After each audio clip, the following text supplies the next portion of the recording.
నమస్తే, welcome to BRK news. నేను పద్మ.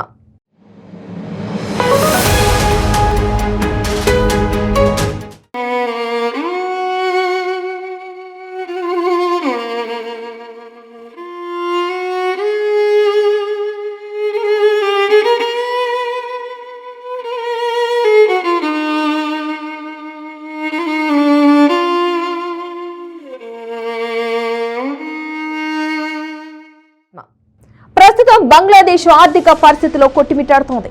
బంగ్లాదేశ్ లో జరిగిన అల్లర్ల కారణంగా అక్కడి ప్రభుత్వం కుప్పకూలిపోవడంతో ప్రతిపక్ష నేత యూనిస్ తాత్కాలిక ప్రభుత్వాన్ని ఏర్పాటు చేశారు. ఇక అక్కడి ఆర్థిక పరిస్థితి, ఆకలి కేకలను అరికట్టడానికి యూనిస్ ప్రభుత్వం, పాకిస్తాన్ ప్రభుత్వం ఓ కీలక ఒప్పందం చేసుకున్నాయి. తాజాగా పాకిస్తాన్ నుంచి బంగ్లాదేశ్ కు బియ్యం కొనుగోలు చేసేందుకు ముందుకొచ్చింది. ఈ రంజానికే బంగ్లాదేశ్ లోని యూనిస్ ప్రభుత్వం పాకిస్తాన్ తో ఒక పెద్ద ఒప్పందం కుదుర్చుకుంది. ఈ ఒప్పందం ప్రకారం పాకిస్తాన్ 50,000 టన్నుల బియ్యాన్ని బంగ్లాదేశ్ కు విక్రయించనుంది. ఇక ఇది ప్రపంచంలోనే అత్యధికంగా బియ్యం ఉత్పత్తి చేసేది యాక్చువల్ గా భారతదేశం. అందులో ఎటువంటి సందేహం లేదు. గతంలో చూసుకున్నట్లయితే బంగ్లాదేశ్ భారతదేశం నుండి మాత్రమే బియ్యం కొనుగోలు చేసేది. ఇదివరకే బంగ్లాదేశ్ భారతదేశం నుండి దాదాపు 2 లక్షల టన్నుల బియ్యాన్ని కొనుగోలు చేసింది. కానీ ఈసారి బంగ్లాదేశ్ లోని ప్రస్తుతం తాత్కాలిక ప్రభుత్వం పాకిస్తాన్ నుండి కూడా బియ్యాన్ని కొనుగోలు చేయాలని నిర్ణయించింది.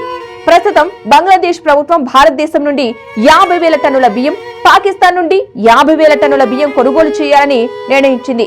ఇప్పటి వరకు భారతదేశం నుండి 16,000 టన్నుల బియ్యం అందుకుంది. రంజాన్ కు ముందు పాకిస్తాన్ నుండి బియ్యం బంగ్లాదేశ్ కు సరఫరా చేయనుంది. 1971 తర్వాత బంగ్లాదేశ్ పాకిస్తాన్ నుండి బియ్యం కొనుగోలు చేయడం ఇదే మొదటిసారి. ఈ బియ్యాన్ని ఇప్పుడు బంగ్లాదేశ్ మార్కెట్లకు పంపుతారు. బంగ్లాదేశ్ తీసుకున్న ఈ నిర్ణయం 54 సంవత్సరాల శత్రుత్వానికి ముగింపు పలికినట్లు అయింది.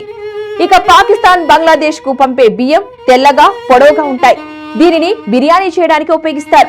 అంటే బాస్మతి బియ్యం అని చెప్పవచ్చు.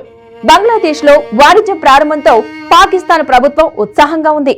పాకిస్తాన్ కూడా బంగ్లాదేశీలకు వీసా నిబంధనలను సడలించింది.